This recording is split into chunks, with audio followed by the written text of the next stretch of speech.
Hi, I'm Mark Ashton, founder of high performance consultancy Resolve Gets Results and co-founder of Mad Business, which is a team performance improvement business, and Go International that helps businesses to expand across international boundaries. In this video, I want to talk about business decision making. I have a 5-part framework for building and sustaining high performance businesses, and it's VBSID: vision, behavior, strategy, innovation, and delivery. Now, most people start with vision, and most people like to think in sequences. In actual fact, the way that I draw out this framework is 4 circles that go around from 12 o'clock to 3 o'clock to 6 o'clock to 9 o'clock, which is vision, strategy, innovation, and delivery. And in the middle, the bullseye, the target, is behavior. And the reason is because behavior drives everything. And why is that? It's because the neuroscientists have discovered that emotions are roughly 5 times stronger than our reasoning, our logic. I'm reading an interesting book at the moment called 7.5 Lessons About the Brain by American neuroscientist Lisa Feldman Barrett, which actually says that our traditional thinking about the layers of the brain, the reptile brain, the limbic system for the emotions, and then the higher level being the prefrontal cortex, is actually wrong. And the fact that we think of ourselves as being predominantly rational creatures is wrong.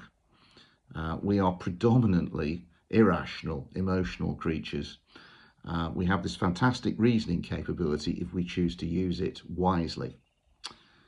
So, back to decision making. The key question for me in making any business decision, however large or small, is this decision reversible? That governs everything. Because if the decision isn't reversible, then you need to do more homework before you make the decision. The problem is that business is dominated by a short-term culture. We're after short-term results. And frankly, in my opinion, that is largely driven by our emotions because we're impatient.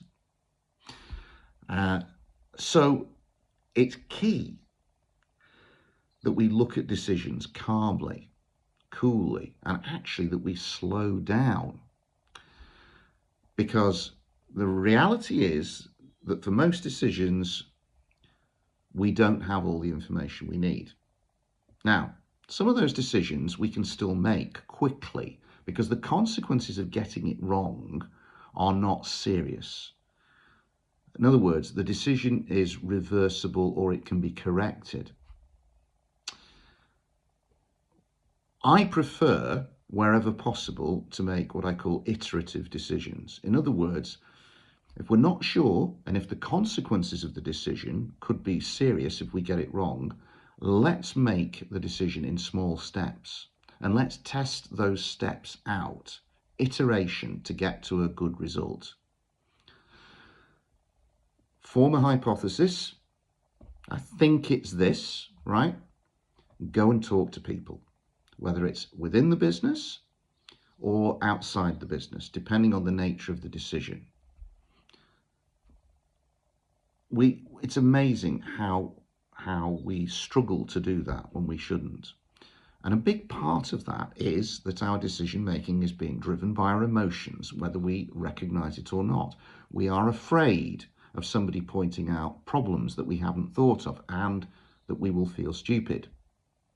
That's the subconscious process that's often going on. So we avoid doing it.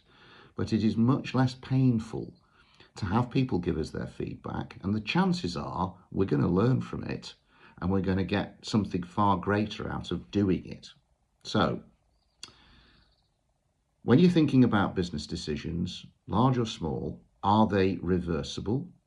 How fast do they actually need to be taken? And what are you going to do to get a better quality decision more quickly? Very often, decisions taken with a short-term focus turn out longer term not to be good decisions if they haven't been thought through properly. I'm always open to conversation. You can reach me at mark.ashton, ASHTON, at resolvegetsresults.com.